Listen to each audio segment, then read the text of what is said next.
What's up, guys? Welcome back to the Performance Playbook podcast. Today, I have with me Brendan Backstrom. Brendan, how you doing? I'm good, man. Happy to be here. What's going on? Not too much. So again, when I started this podcast, I started, kind of going through Instagram more and really paying attention to content that I liked, that I wanted to, bring into my circle. And so we were just talking before we started the podcast of like, why did I want to start this? I always felt like I was watching all of these other podcasts, and like, I just wasn't getting what I wanted. Like I didn't have the specific interviewees because I wanted to hear like more performance based things. And I just like wasn't getting the people that I wanted that were like impressing me. And so I was like, inevitably, I was like, what if I just started my own and I just got to pull people in that I found interesting that were saying something maybe different, doing something better. And so with that being said, we pulled you on to the podcast. For the people that do not know who you are, could you give us kind of like a spiel, a background of who you are and what you're trying to do in the world? Wow. Okay. Chapter one. So it started 1997. Yeah, so I'm just a dude. My claim to fame is hopefully going to be the most regular person to make the Olympics, and that's Let's my go. personal training goal. And to be on a podcast with an Olympian, it's close enough for me to know I'm on the right track. It feels great. I'm glad you even wanted to have this chat. Let's go. Um, However, along that crazy delusional dream chasing from the age of 15, 16 to 24, I had chronic injury after another. And I think a lot of it just came from kind of what you're talking about. There's not good resources by the practitioners who are also the coaches and experts. It's hard to really pull the gems of information, and especially as a young kid and a teenager head, it's discernment isn't there yet. The frontal lobe wasn't fully grown in my head. So if I heard that Usain Bolt was eating 12 bananas a day, I was eating 12 bananas a day, assuming that's what it took. So I tried to emulate the best of the best, and I just got broken down over and over and over. Had a knee surgery, then a disc herniation, and so that's kind of how I started the low back ability channel and journey. Was just the biggest gap in fitness industry in my eyes was specifically, there's one area we don't train relative to how much of a problem it is showing up in people's lives. It's the low back. So being I only did things selfishly to try to learn from my own journey, and in the process, that ended up being extremely valuable for others. So through getting into fitness to try to make me the best athlete I could, and then getting into this sort of ability training to get out of pain to fix my biggest problems gave me way more value than I thought I'd ever have as a professional. So it's a cool full circle. I want to mainly, every single big goal I have is sort of just to prove that it's possible, just to be a stubborn guy who didn't quit and share the message forward for other people. So yeah, I don't think I'm too special. I think I'm just extremely stubborn. I relate to the mindset of making this podcast. Instead of complaining, you were like, well, I want to have this sort of storytelling out. I want these sort of gems to get out. And turns out these people weren't too as far out of reach as you might thought. And now you're getting on podcasts with everyone. And I've seen the episodes. It's incredible. So I'm happy to be here. Let's get chatting, and I appreciate Yeah, it. let's go. There's a lot of pieces there that I was kind of obsessed with, and I actually think a lot of our journeys, specifically you and me, are very, very similar. Mm, Because I was trying to figure out what the right path was all the time because I was getting injured so frequently. And so I had similar things. Thankfully, I didn't get knee surgery, but I've just had debilitating patellar tendonitis in both my knees yeah, for the longest time. And that's kind of how I got connected with Ben Patrick and yeah, talked to him for a little bit. But I've had low back, sprained and broken my wrist, and had surgery on the left wrist, shoulder injuries. And it's just like, one thing after the next until I started kind of like forcing myself to look into it and really dig. And I feel like it sucks while you're in it. You're like, why is this happening to me? Like the woe is me thing. And so it's like, if you can kind of break out of the woe is me and get creative and start learning, I feel like that's when you really start picking up. When did the injuries really start picking up for you? Was it in high school when you were like really starting to push? I don't know, like, did you go to college for athletics too? And what did that look like? Many layers to this story. So yeah, the first heartbreak I ever had in my life was my knee injury in high school. I was trying to be a professional soccer player. So all of my goals were always professional this or the world's best that, and even as a kid. But I saw that the training had to match the gap of where I was at. I started playing late, and I wanted to catch up on the skill curve. So I started playing, taking it super serious when I was 15, and I started going to school in high school before 7 a.m. classes, and I would like bring a ball and just do an hour of drills and just hammering myself down to the ground on skill work before school. And then after school, I had practice for 2 hours, 3 to 5 p.m. And then I would stay out there for an extra 2 hours looking like a weirdo, just like shooting on a net by myself and then run it back, shoot it, and then run it back and shoot it. And then just thousands of like all sorts of conditioning drills, all sorts of things I couldn't really see were sustainable or not. But I was racking up 5 hours a day trying to catch up. And it was from like a scarcity place too. So that was the fast track to injury because of the wild imbalances I was developing. Any sport where you're rotating a lot in one direction but not the other.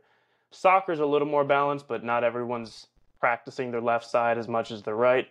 But with baseball players I've spoken to, hockey players, anyone that's really biased to one rotation in one direction, and they had back injuries or surgeries and etc. from a young age, they were usually the obsessive type who took loads of extra work to try to catch up, and it kind of backfired because they didn't realize the body, is keeping tally on everything you do. So that was my first heartbreak was the knee surgery, patellar tendonitis that led to partial tears, and then it was getting worse and worse, and my leg was just shriveling up, and I was already a skinny kid. So much in 2015 was not on Instagram. Tendon training, you didn't know you could train your tendons. Even if there was exercise, it wasn't scalable and measurable. And so much that I could have helped myself with back then that I just didn't know. So I don't want to go on too long with that rant, but it started in high school with sports, trying to be a workhorse and pumping motivational videos in my ears and just trying to push past pain and take Advil 3 times a day, and it was getting bad. And then college happened, and I went to school just to try to play soccer. I studied exercise science only to try to fix my knee, simply because I couldn't find it on the internet, so let me study what I need for me. And then I saw, through doing research and getting in academia, that even in exercise science, we're kind of missing the point at the school I went to. And I ended up dropping out and starting my own thing, and that led me to Ben Patrick. He was my mentor. I don't know if you know that, but I got connected to him through trying to find these answers too. He's another guy, story just like us. I'm sure you've talked to him. There's a commonality of like stubborn obsession, and then also following the trails of like just a certain sort of crazy. And he learned from people just like that too. So it's an interesting lineage. But yeah, man, just selfishly dealing with pain, and then eventually gonna go to any extremes to figure out the answers. A lot of different stories attached to that, but Yeah. I'm sure you can relate to the frustrations. You're told hard work pays off, and for sure that compounds over time, but we don't know what good hard work looks like and what's, how to keep balanced in that. It could be very devastating. Yeah, like trying to find the balance between quality and quantity.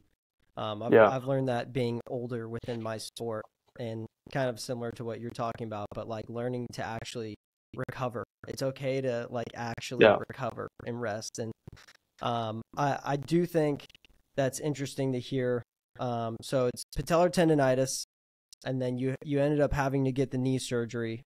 Once you got the knee surgery, and this is the part that I always find very interesting, because this is where my first large amount of frustration came for me, was once you get put into the athletic training realm. And I'm not attacking anyone in the athletic training realm, but again, it's you were in that realm, you were starting to learn some of the information was lacking, was behind. And so you just kind of get put on these programs that are lackluster and frankly quite lazy.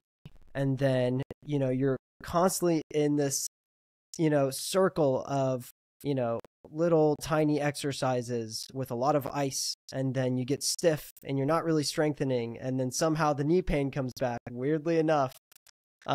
Did you have to deal with a lot of bad athletic training once you got surgery, or like, what did that recovery look like for you? I have been through enough rounds of these sorts of horror stories to really be a resentful man, but I'm not. So, um, let's not even get to the low back yet. If we say the first time in pure ignorance, 17, 18 years old, I got the knee surgery. Um, if we just explain what surgery is, you said I had to do it. I definitely didn't have to. I just Okay. didn't understand what was even possible for healing. And so a lot of people go in and they speak to the one doctor they have in their uh, network of insurance or whatever. They go to another one, get a second, third opinion. But if you hear the sort of expectation that's this may heal, this may not, we don't really know. They're not even up on the whole, you know, resurgence of healing your own body through movement. This stuff has been around since the 90s. A lot of the movements that we're using to get out of pain are not new, just not popular in training culture. So I thought I had to get the knee surgery.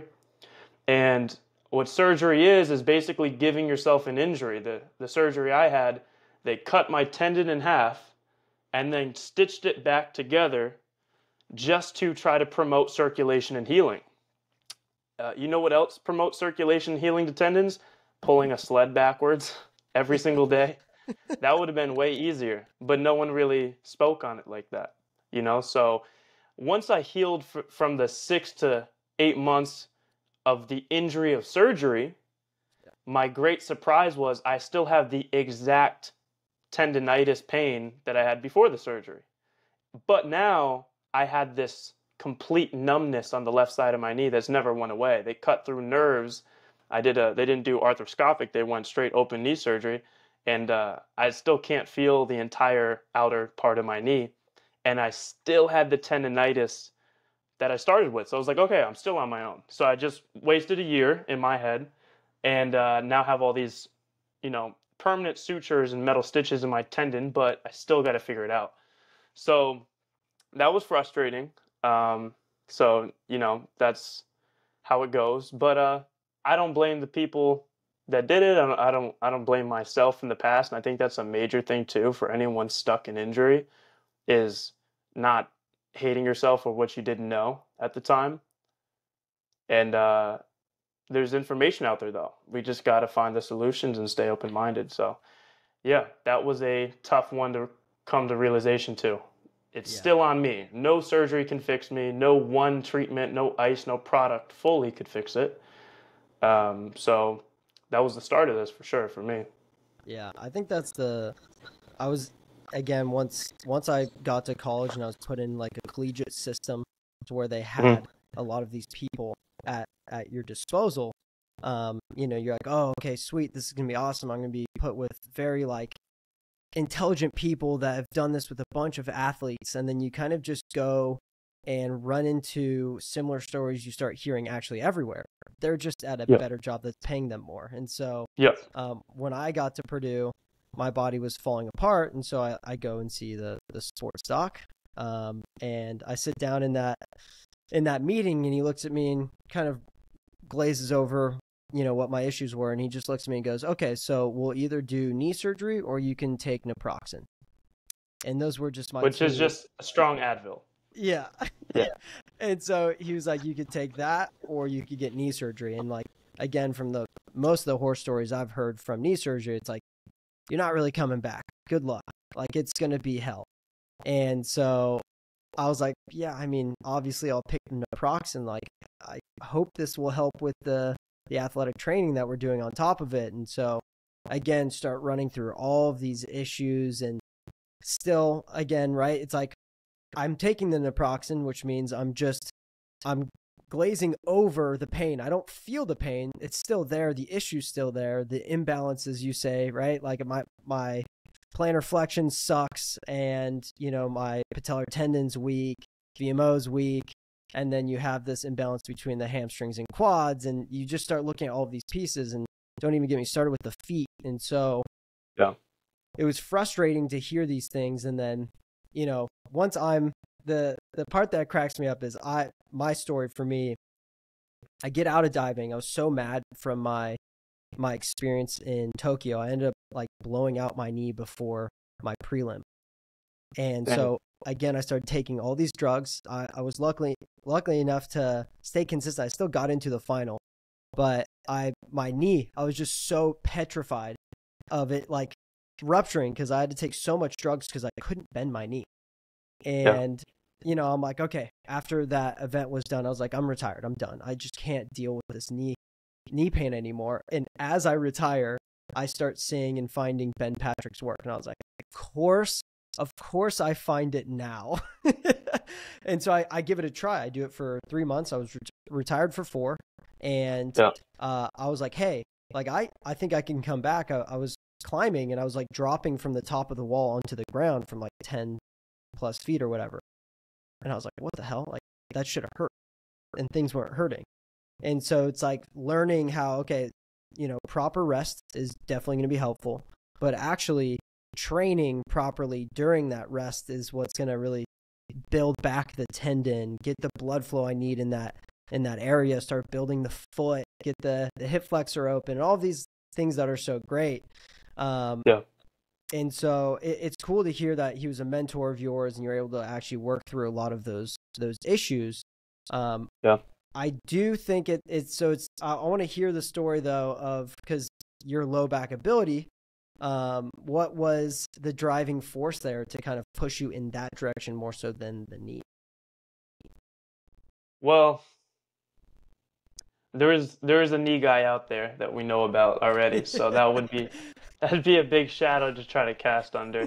And it just also, for me, it wasn't as exciting as a topic to go after, because the back is an emotional part of the body for people.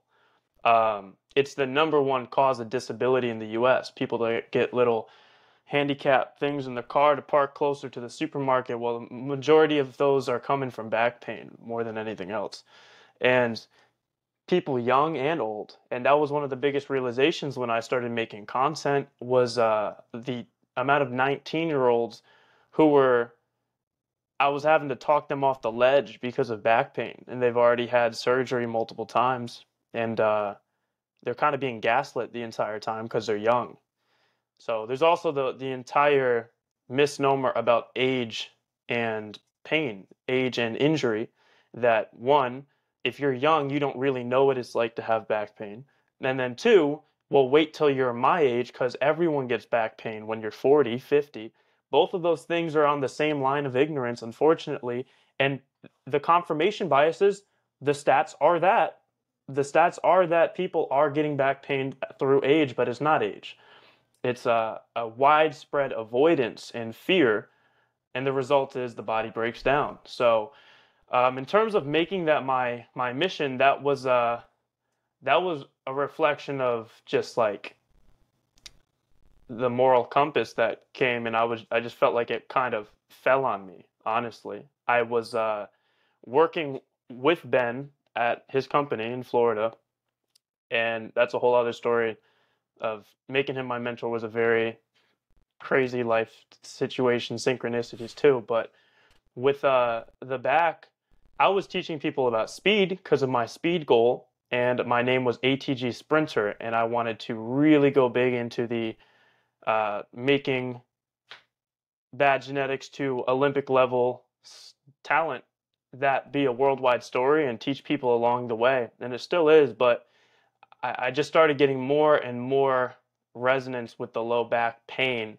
And I realized how many people in the world have a low back, and then how many people in the world are trying to be an Olympic sprinter. I have more value on this earth if I really hit hard with this problem for a while. So it was just kind of a heart-driven decision, and I didn't think I'd be rewarded for it as much as I was. I had like 20,000 followers or 30,000 when I switched my name and started making that shift. And now it's like my reason to wake up in the morning is the sort of calling that I feel like I have to help people. It's just a blessing. So yeah, it's just needed. And I saw that gap. And it's like, once you learn enough about a problem, and like you said, you see it everywhere, you assume it's just you who went through this. And then you speak to another person, same age range too, in a different state. And then you start to go online and post about it. And maybe you get a viral video, and there's 700 comments of people under 30 saying, you don't understand, my life is ruined. You just start to get angry. And for me, again, like, what's the use of complaining if we have the ability to do something about it? We'll just start talking about it, start posting about it, make programs, talk to people directly, just bridge the gap as much as you can. So it got to a point where I would have gone nuts if I didn't do it. Yeah. Yeah. And I've as someone who's experienced low back pain myself, it definitely ruins your day. Like, just from the right as you wake up and you try to get out of bed and you feel that like tweak, like, oh my God, like I have to go through my entire day like this. It's definitely, I can see it. I agree with that statement. It is a hell of a lot more emotional. It's one thing to kind of like hurt walking downstairs, but with your knee, but like if it's your back, it's literally sitting down, standing up, trying to grab something. There's nothing you can't do that like that low back is always right there, kind of barking at you. When it comes to your process, and so I'm assuming just based off of your comment, just based off of your content, it looks like there's a lot of ATG esque movements in there. What was the kind of the big factors for you that really started making that low back like really get relieved of pain? Was it the mobility training, or was it more of the strength training that you were doing with, working spinal flexion and not being afraid to get into that range? What was like the big pieces for you that really started changing the game? Yeah, so when I first got out of back pain, it was during a period where I gave up on my low back and I wasn't even trying to fix my back pain. So I'd seen Ben Patrick's stuff from pretty early on, from like 2019, and I used some of it for my knees, and I always thought he was legit, but I just didn't. I thought I knew something. I thought I was smarter than I was. And then a year later, I got to a point where all my injuries were so bad with the knee and the back, and I had a sports hernia too and shin splints, and my back was so bad I couldn't pretend to do anything anymore. I wasn't able to squat, back squat, or front squat, or do lunges anymore, or do Bulgarian split squats, or any leg training whatsoever. It went from like serious heavy lifting to, okay, more functional stuff. Okay, can't do that. Okay, more no, I can't do that. My back was just immobilized. So I did a lot of his zero program, which was just starting to build from the ground up with small exercises for your ankles and knees. And then you mobilize the hips a little bit. And through me doing that for 3 months, it was the first time I had a pain-free day with my back. I was like, that's crazy. And from that process, I started to learn more and more about imbalances and starting to realize how my back injury was not an isolated disc injury. It was accumulation. The reason I had back pulling and soreness and tugging for a year before my back injury is the same reason I'm stuck in back pain. The disc healed. So why am I still in pain 3 years later all around? And so that ground up approach of the ankles, knees didn't fix my back, but it got me so much relief that I took it all so much more serious. So that's where I started to fix all my injuries, is just through HIIT's programs. But the back took years because it took a long time to figure out the nuance and order of certain qualities. And what I mean is, and no disrespect to the man who taught me majority of my stuff with this, but unless you've had a low back injury, it can be really hard to anticipate where people's pitfalls will be and what order of things you can do. So for him, like if you've had knee injuries, you understand that getting into a deep squat right away, day one, full knee bend would freak you out.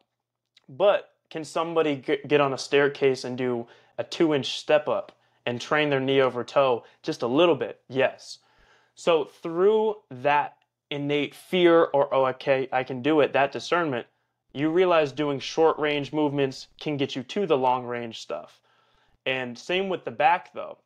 When I was doing his program and I was training some of this ATG style exercises, I was just doing the seated good morning with back extensions and RDLs and Jefferson curls, trying everything all at once. And I didn't realize, oh, okay, there's nuance to the back where some people can't even hold their own body weight in a back extension hold. They can't build tension in their back. They actually can't contract their back muscles without a back spasm.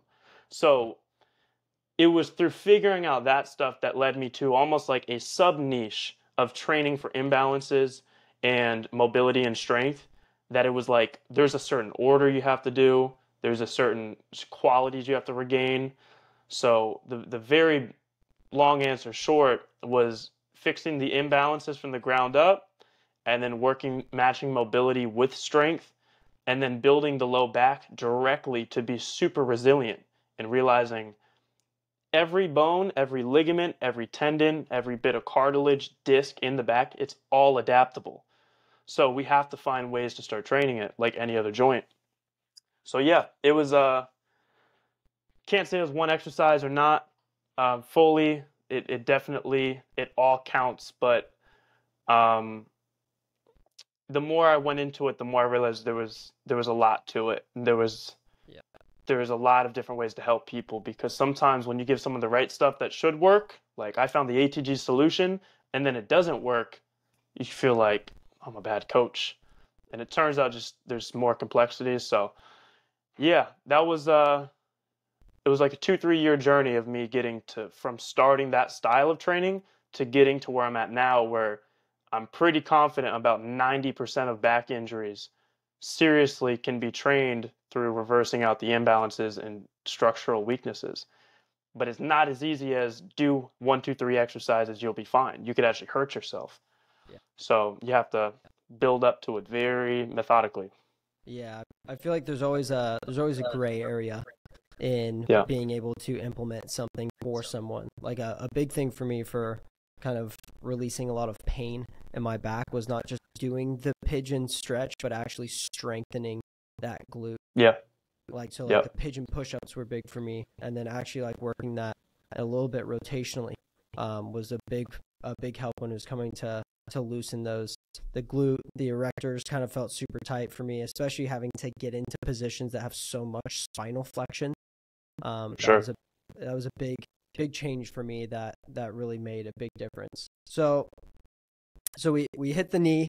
You were able to eventually get the ATG program, which sounds like it helped a fair bit. And then you kind of off-branched and created your own. This is kind of like sounding like Ben from Poliquin to himself, right? Like he's taking a lot of those aspects of structural balance and, the Poliquin step up and kind of taking it to the next level. People don't get this. People don't realize that nobody created movement. And the guy, I get it 7 times a day sometimes in my content. People saying, you're stealing from knees over toes guy. And I'm like, you're new here. But I get, you totally don't know who I am, to the guy, and being the person he's poured the most into just to learn, and my story either way, that's fine. But also, everything that was learned has been taught to someone else and gone through this route. So yeah, a lot of what he learned were from other people, and he doesn't claim to have created any of it either.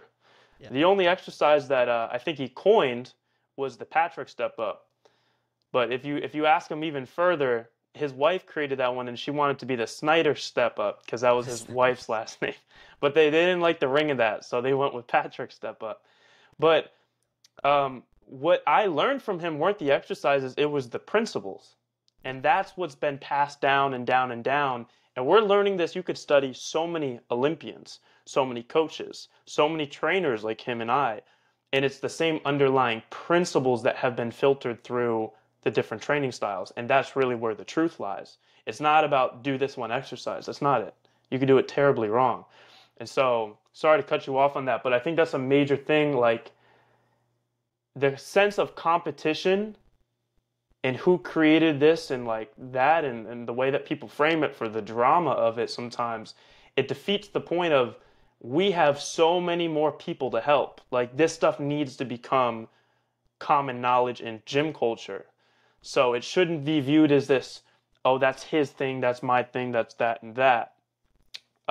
Because we don't believe like that. We don't speak like that. We don't even view it like that, you know? So it's just it's an interesting thing how that gets lost, but Yeah, it's being handed down, and then how can we build on, like you said, the principles? Because I yeah, knew I knew a lot of the things that Ben got were from, Charles Poliquin, even some stuff from Louis Simmons, and that was when yep, I was kind of doing my own research myself. Is when I was kind of going deeper into it. I was like, oh shit, like Louis Simmons was pulling sled like a lot, like a yep, crazy amount of pulling sled, and then you get the reverse hyper in there, and I'm assuming you kind of know a good amount of Louis Simmons just with his story of his back and all the things that have kind of happened. It's such an interesting realm to actually dig deep into and see what these coaches have gone through themselves and how creative they've been. yeah. So when it comes to your programming and the mobility side, did you find that there was any specific exercises that were pretty beneficial on, the whole strength through length, opening up that mobility? Like, I saw you were doing cable pancakes, which I'm a big fan of, like really opening those adductors up. Was there anything kind of specific that you kind of brought in to that training for yourself that like really aided in that process of like just opening up the lower extremities? Yeah. So anything groin, hip flexor, adductor. So when I usually say hip mobility can lead to back pain, well, that's like saying, you know, shoulder mobility can affect your upper back. It's what part of mobility, because the hips can go in a lot of different directions. It's more not about can the hip move a whole lot in the joint. It's just undoing the muscular, crazy concrete tension that we've gotten in life. And of course, we've heard now of the hip flexors affecting the low back because the psoas muscle, that was like a hot topic a few years ago, but the psoas attaches to the spine. I would call it a spinal muscle. It literally goes from your thigh to your spine. And so if that's super tight, it's pulling tension to the front of your spine, leading to this achy, arch, weird feeling of your back pulling every time when you sit and stand. Well, like even further, there's a lot of weird phantom pains or things that come after disc injury that people don't know how to work on, like the SI joints or these really deep, low glute, hip to back problems that come not just their actual spine. And a lot of that is from the adductors and the things that rotate the hips inward and they get stuck that way. It's the same reason people squat with a butt wink and then you can see their low back rounds a ton at the bottom. That sort of tightness in the inner thighs is a huge, huge thing that pulls on the low back and the sacrum. So that's been one thing. The butterfly stretch, any kind of loaded pancake was really big. Like you, also strengthening the outer hips was a huge realization for me. And the person I really saw this firsthand from, I had this client who was this 72-year-old Korean woman. She was what was it, Taekwondo world champion back in like the 80s. Super stud athlete back then. And she's older now, but I was training her for her knees because she couldn't even walk down the stairs. But she had terrible knees, but absolutely the best, most flexible back and hips I've ever seen in my life. And she would do Jefferson curls with weight, and she could do all the stuff that some young people can't do with their back. And then I started to ask about uh, jujitsu. Oh no, it was what's the sport? They're kicking people in the head for points. Taekwondo. Yeah, I yeah. just said that. Yeah. Someone's gonna get me on the on the podcast. I don't know my MMA combat sports, but it was Taekwondo, But just standing to this day, she can stand on one leg and then put her other foot up to your head and just hold it. And the way that her legs, she can do a middle split. She has the strongest outer hip muscles ever. She could keep her knee up and kick you 7 times around your ear. She's 5'6". And I saw that correlation and link that she has such incredible hip mobility and strength and has never had back pain ever and is strong with her back. And I don't have any of those things, and my history have been all of these things with my hips and back. Especially with running, I started to realize my hips were tight. And so, yeah, the inside and outside of the hips, the inner and outer hips have been a major thing to help people with their low back, whether stretching or even strengthening. They're kind of on a spectrum. The tissue does better with blood flow and circulation and training and tension, but also gently opening it up and pulling on it. So, yeah, the hips were huge, inner and outer hips. Yeah, I think so. With my background, I've had to do so much learning on my own because, you know, you would expect coaches within sports that have incredibly high mobility to know how to stretch their athletes properly. Right. And they don't. Right. And so, Yes. you know, I was first in gymnastics, and so I was put through a bunch of like really intense over like passive stretching to where Yep. I'm getting cranked into positions, but you know, there was no strengthening necessarily coming after that. And so it's like, okay, I as a little kid, I now have all of this passive range, but when I get put into that where I actually have to be dynamic or active within that range of motion, issues start to happen. And so what I've really loved about your guys' movement and all the things that you guys are posting, which I'm such a big fan of, is like, hey, let's get the strength. Like, we can do passive stuff, but you're more so posting about like the butterflies, for example. You have the dumbbells on your knees and you're actually contracting. And so working into a lower position eccentrically is great, but being able to contract out of it is the longevity of that position. Just like what you're talking about with this older lady, is she actually has control over all of these ranges of motion. And that is beautiful because I've seen so many injuries come from, hey, like I can do the splits, I can put my head, you know, my feet above my head easily, but like you're so weak that people end up just falling apart. And so I just love that you are able to actually post about, you know, the strength side of that. Has that been kind of a big change for you? In every way. So a majority of the pain and injury prevention realizations I've had are the same things that make me realize Olympics isn't that crazy anymore. It's the same things that really work to get people out of pain. If you look to the highest levels, the outlier freak athletes, it's usually the same things they do naturally. And so there's a lot of the experience you described is really a good one because it's all survivorship bias at the top. All the best athletes that have made it through, and the trainers may show it, what the athletes do, and then younger kids like you and I may watch and follow. What you don't realize is there's, for every one of them that made it with that training, there's 15 who just broke down and stopped. If anyone was on the cusp of becoming a professional athlete, they would have kept going until their body gave them no choice. And it wasn't about work ethic a lot of times. That's the underlying commonality. That's the denominator that even allows for it majority of the times. So why is it such a slim picking of people with a lot of potential is who doesn't break down? And you can see athletes, Odell Beckham has been through so many injuries with his feet and ankle and et cetera, knee, and he just now started working with Cadorziani, who is a mentor of Ben and I's, and working through his feet and his fascia. And it's like, Cadorziani was the world's highest dunker in the 80s back when it was on cassette tapes. And now he's 50 years old, and he got me my first dunk. He was the one teaching me how to jump and how to use my feet, and I got my first dunk that day. He's younger than me. He's older by a lot of years, but his body is younger than mine. What he can do with his own mobility and joint integrity is crazy. So yeah, to get people aware of stuff, let's just be directionally correct and say, yes, stretch and get flexible and get mobile. But then there's nuance when you go further. It's like, okay, it's not really just about how flexible. It's about joint and specific ranges of strength. because that's what the Olympic athletes are best at. It's not that they have the strongest hamstrings, for example. There's bodybuilders who could hamstring curl more than Usain Bolt. However, or pick any fast athlete right now, it doesn't matter, Fred Curley. But Fred Curley would beat any of those bodybuilders at a more joint dominant hamstring exercise or a sprinting specific like Nordics.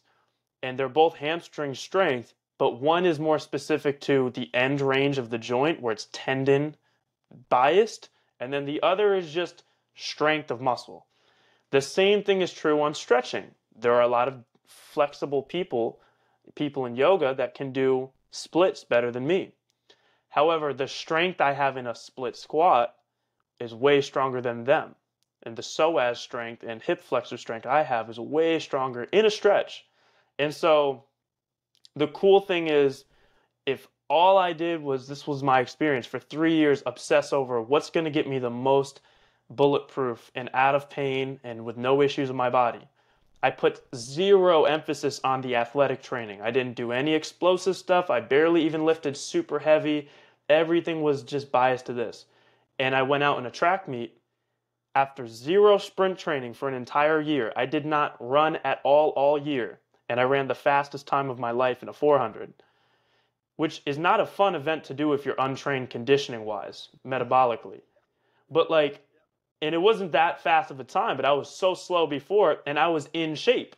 So now me out of shape with the body I have structurally now, that's pain-free but also balanced, I have an athletic advantage I couldn't even understand back then.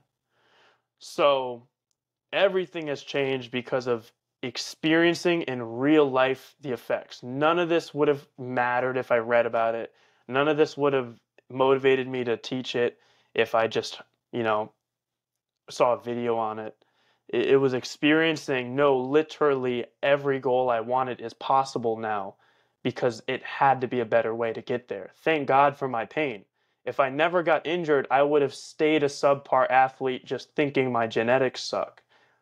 All the injuries forced me to figure out what was going wrong so I could get it unfairly right.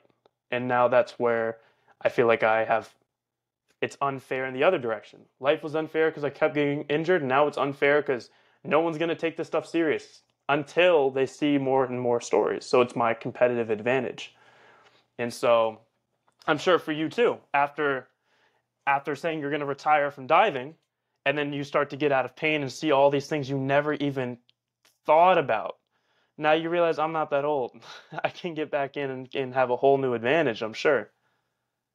So. I mean, that story kind of reminds me is you're as young as your spine. And Yeah. I feel like that really is Kador. He is, just from the things that I've watched and him being able to kick the rim, just some psycho shit. But it's so impressive to see. And how is he in his 50s now? He's 50, yeah. That's He's 50 exactly. Crazy.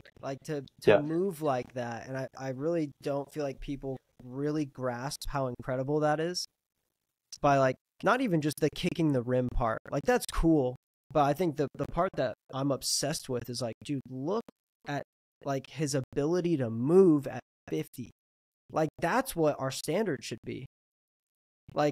It's great to just do the bodybuilding and look huge and jacked, but if you can kind of add that little bit of mobility on top of that, which is stuff you're pushing, knees over toes guy, range of strength, Lucas, all these channels that are popping up that I'm applauding in the background because it's just such great information to where I feel like you're really going to have people moving. I always think of Ronnie Coleman, jacked, just the most pristine body in the world, just huge, but he's had 12 or so back surgeries and he can just barely move. He's immobile. And it's you start to think about what he could have done actually to bypass a lot of that. And I feel I don't know if you've seen his documentary, but I can only imagine you just banging your face against the wall. You should watch it. It's pretty incredible to see the weight that he pushed, but the things that could have been actually implemented into his training to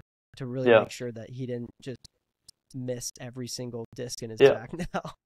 And it wasn't it wasn't necessary. This is the problem with survivorship bias, is that people are going to co-sign and say, that's what it took. He did what it took to get to that physique. And the truth is, he was going to be able to get there a few different ways.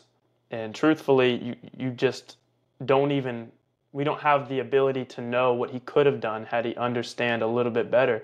Can't even blame him. If he thought that's what winning took, I'm sure there was nobody there with a convincing argument to do otherwise. He was winning. But it's like, people are going to blame the muscle. And it wasn't the muscle's fault. It was how he got it. And I think that's just it's a parallel for everything in life. You can get to wealth, and it's good for you. You can get to wealth and be an absolute depressed millionaire and just hate your life. And it's like, how you get to the place matters a lot more than the coordinates of where you're going. One way can make you a better runner, and the other way could you just be going through shards of glass and destroy yourself. And you got to the same place, but the route matters the most. And it's sad. It's definitely sad, but, people just in our human nature, we like to be reductionist and see it this way or that way. Was it the problem is being jacked? No, that's not the problem. Because there's flexible people who are also now jacked, and that's the coolest thing to see.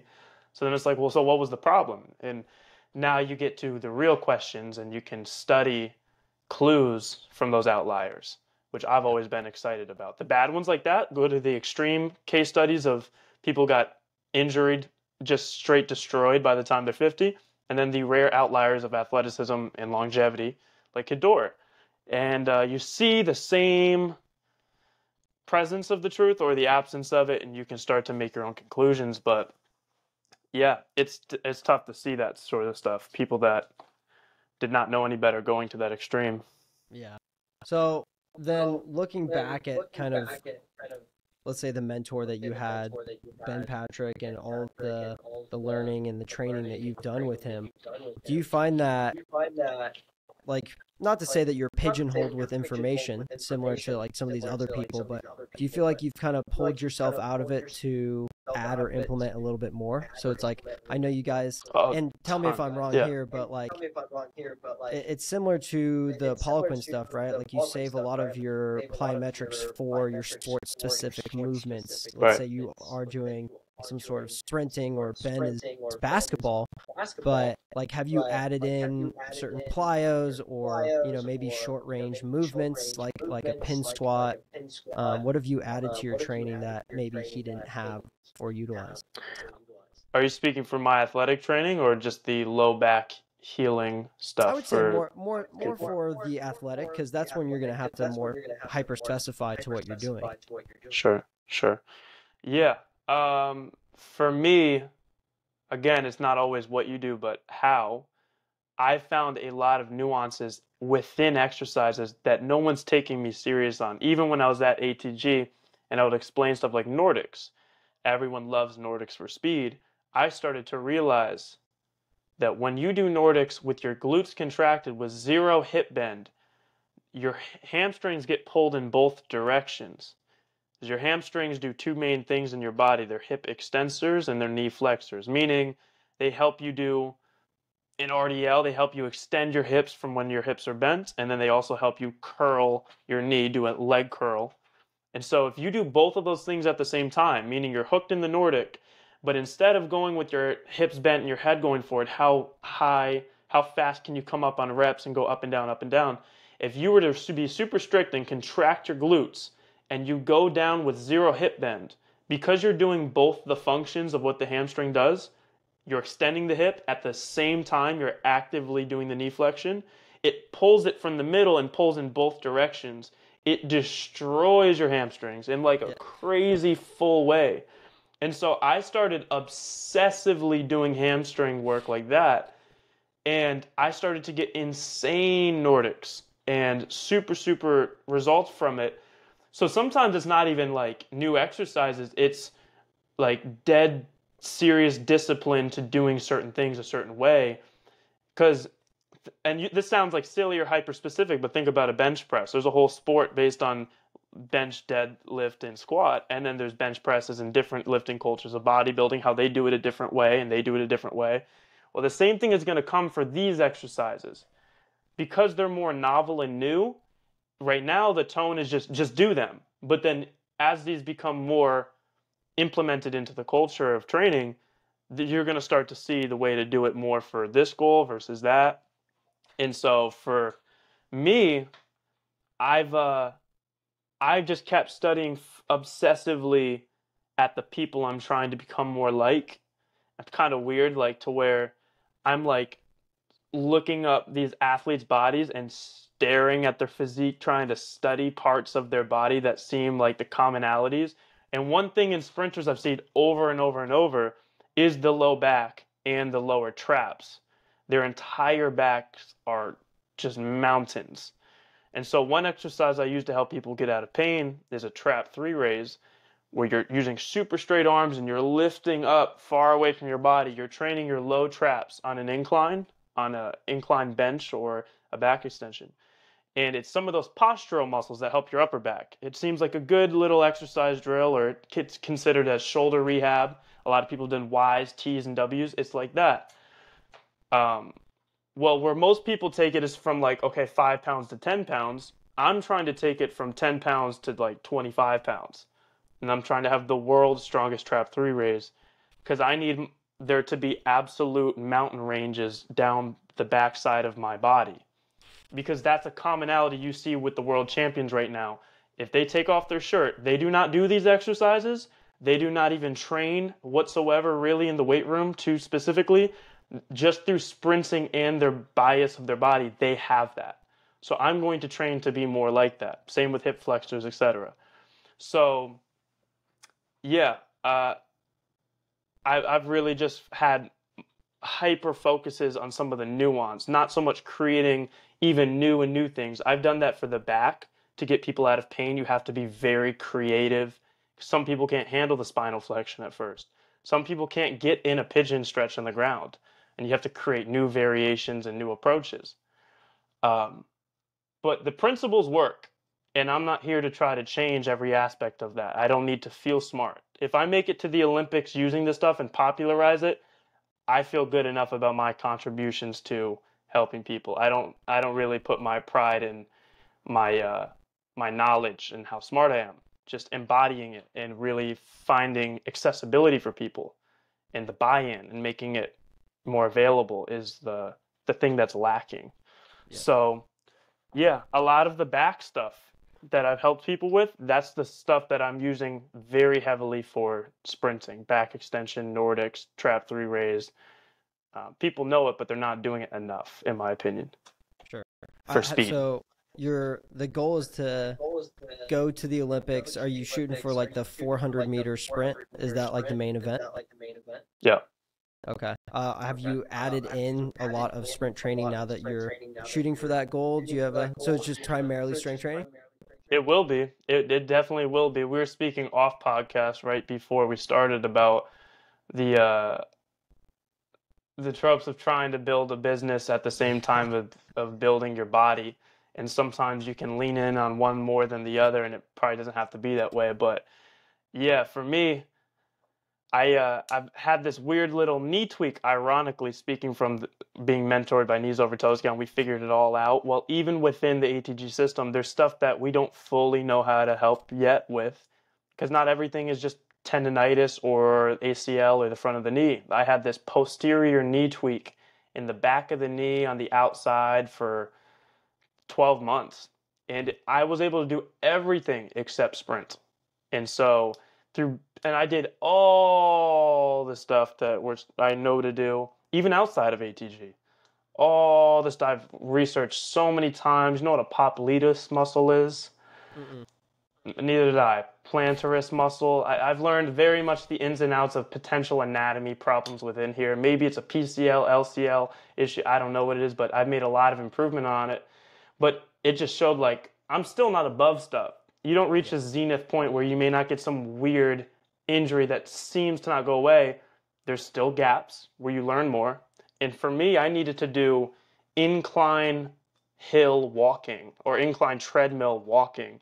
And it was like pulling a sled that burned, but for the back of the knee, and getting high circulation without a big stretch that wouldn't irritate it, but for really high in the calf, really low, and some of the stuff in the fossa behind your knee, they call it. That was a tricky thing to learn how to circulate and get healing to, but now it's good. So I'm going to be sprinting a lot more. That's been part of why I stopped talking about the sprinting so much, because I hate feeling fraudulent. I'm going to the Olympics, and people are like, where's your times? And I'm like, no, trust me, I'm coming. I want to run too. My best friends every week are like, hey, you come to the meet this week? No, one of these weeks I'm coming. I'm just patient. But so yeah, I think for me, sprinting twice a week and then mixing in the sled super hardcore twice a week and then the lifting will be my sustainable strategy. Just high quality, enough rest time. Um, yeah, it's not try to wear myself down like a workhorse like I used to. Yeah, I found that But we'll see. one It's big. my working theory. Yeah, I was one thing I noticed because I joined into that movement for a little bit just to kind of see what was going on and understand it. Which And movement? like the ATG program for like coaches. Yeah. I wanted to just like scrape at his knowledge and see what was going on. And it was interesting to me. And I guess the reason why I asked was because I felt like we all can get stuck within one plane of motion. So like sprinters, you're too linear. You're just doing one thing. Diving again, it's like I'm just in that sagittal plane. Obviously, we actually end up doing some rotational stuff too, but it's like the same thing over and over. And one thing that I was able to learn is like once I broke out of those patterns, like my knees started also feeling better. And like it Yeah. really started playing into it. So getting in some lateral movement. I noticed like cross training was a big thing for me. So like Yeah. pickleball, like actually driving into my leg in a different plane of motion felt really good. Yeah. Have you played with anything like that just to kind of get out of that same plane of motion? Yeah, man. I'm a maniac about this stuff. The extent to where I'm studying to try to figure out what allows for this sort of crazy dream to come true. A large part of it is about breaking out of the obsessive singular focus of what your sport is. And I think it's a very common thing to go around and say we need to cross train, but people really will understand it further if they look at why and some of the reasons directly that intuitively make sense. If you look at LeBron James, Kevin Durant, Michael Jordan, these are all multi sport athletes all through high school. They all played baseball and football outside of basketball. This new hyper specialization movement of sports because of club teams and AAU and all the youth stuff that's coming out in the past 15 years is not leading to better rates of anything. It's not. Look at the US soccer teams. They have the most money and the most prestigious academy system that they run kids through. It's hard to get into. As someone in soccer, as a teenager, it was hard for me to get to a club team, period, let alone academy, etc. Cutthroat. The US is getting knocked out of the World Cup. And it's I'm not saying that Brazilians aren't playing soccer all day of their lives only either, but it's this like you get tunnel vision to a fault and you don't realize what is actually still missing. You get super focused on one thing, and that's what I did with skill development. I took thousands of free kicks a day and a lot more in my left and right. So think about why I got I got patellar tendonitis. It was from planting that left leg over and over and over and over and over again, but never strengthening it. And so sometimes even doing other sports is just enough to keep your structure more balanced. It's not so much about playing basketball and football. It's good to change it up. It's like, no, literally, you just get a more well rounded development. You get less structurally imbalanced in your body.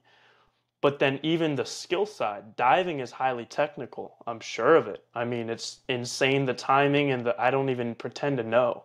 Sprinting also has a lot to it as well with the actual dynamics and like knowing how to sprint. It's not just run fast. And for me, like there's weird things I do just for neuroplasticity.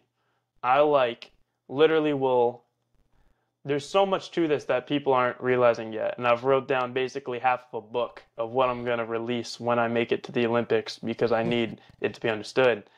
But even if you like, for basketball players, I'm not a basketball player, but I like to play, and I had a terrible jump shot, and I can make like 3 threes with my right hand in a row.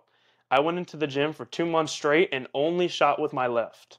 Only. Free throws, some jump shots, every single day, 15 minutes a day. And after 2 months, and I was strict about it to be a scientist, 0 jump shots on the right. I literally made 9 jump shots on the right hand now. And it's like, if I'm at 70%, because all skill development, all motor like skills that you develop ingrained in your body is muscle memory through the brain and spinal cord. So all strength and skill is stored in the brain. If I'm at 70% of my peak capacity on my right side, I could keep trying to get better, just like Steph Curry still keeps working on it. But let's say your left hand is at 40% ingrainment. You haven't ever worked that part of the neuroplasticity. Taking your left side from 40% to 70 is going to be way more beneficial, even for the right hand, than going from 70 to 75. People might disagree. Everyone's each to their own. I think everyone should try it or not if they want. But I've seen enough with baseball players, with hockey players. All I have them do to fix their back too is swing the opposite direction, which is super weird to do if you're not a switch hitter in baseball. But swinging and pitching and throwing in the opposite direction got them out of pain, and it made their fastball better on their on hand, not their off hand too. So I think there's like sprinting, I do starts on both legs. I switch the blocks every rep. Nobody in the history of the sport does that. I don't think I'm special. I just think I have to do different stuff. Not just to be different, but like if you follow the track of learning and skill development and what's happening in the brain, it makes sense to try to level up all of your stuff to be somewhat near each other. Whether it is the linear movement in the lateral, or the skill of your right side of the body to the left, the ability to be strong but also mobilize, to handle long ranges but be strong in the short ranges. That's all this stuff is about. It's just getting things a little bit less out of whack in every capacity, every quality. That's what the Kadora Zianis have. That's what Ben Patricks have. None of them are exceptionally the strongest at any exercise. They just are very much holistically still human and not a robot or jacked but stiff, etc. So yeah, for me, the cross training is huge, specifically for I think neurology and the skill development, but also the structure and staying structurally balanced and out of pain. Yeah. So I think the one thing that I was kind of obsessed with when I was watching your work is it's not just great for athletes, but when I try to apply that to older individuals, like I would throw them your way.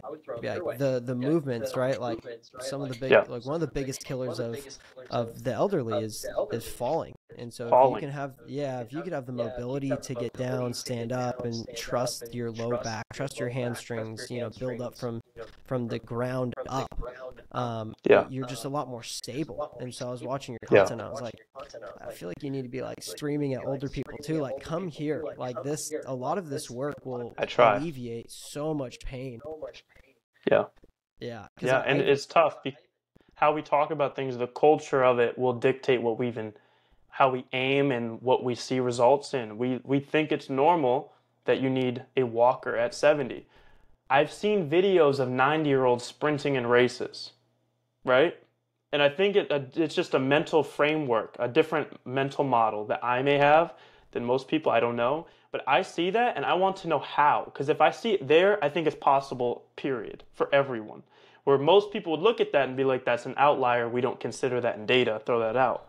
And it's like, if you've ever seen a 90-year-old who can sprint, then you should never think you can't sprint because you're 90. Because it's just infallible logic right there. You could literally see that is not the reason. It's not the age. It's what you lost through the passing of time. And so, like I try to train my grandmother through this stuff the same. It may feel a little weird for her to be pushing a sled and etc. And it's we don't even know what's possible, dude. We have been so off track for so long that we don't even know what it's possible just doing the basic stuff right, let alone specializing and getting really advanced. I don't even think we need to do that. It's just I love the fact that all the training has to be scalable from the worst person to the best. Otherwise, I don't even do it. If there's anything I'm doing that I'm like, "Oh, this is an advanced thing," I don't do it because I don't believe in it the same. It should make sense. That's what truth lies to me. Like, if I could see it here, I should be able to see it everywhere. It should work with most people if they get ready for it and they can scale it. Because otherwise, I think it gets like over sophisticated, and we're back in that tunnel vision of the US soccer program, and we think we're getting better because we're getting very good at very specific things, but we're probably not leveled out on all the balances of stuff again. Yeah. I don't know. It's just, I'm excited for everybody, from athletes to older people, because it's the same stuff. It's all the same stuff. Yeah, I love that. Well, it's a great message, and I hope people can kind of pull a lot of knowledge from this and what we've kind of talked about. And I'm excited to follow your journey. I hope you start posting once the knee feels better about the sprinting, so I can kind of cheer you on from the back over here. But Oh yeah, it's been an honor having you on, and we'll definitely keep following your journey. thank you, man. It means the world. I appreciate it. I will be sharing everything I can, and I hate being the talker. I promise I hate being the talker. So everything will be put out. Wins, losses. I don't mind showing my humiliations. If you've seen my page, you know that too. So yeah, I appreciate it, man. You're an inspo to me. This was an honor. Sweet. Well, hopefully I'll see you in Paris. Yeah, dude. Let's get it. All right. See ya. Thanks. Peace.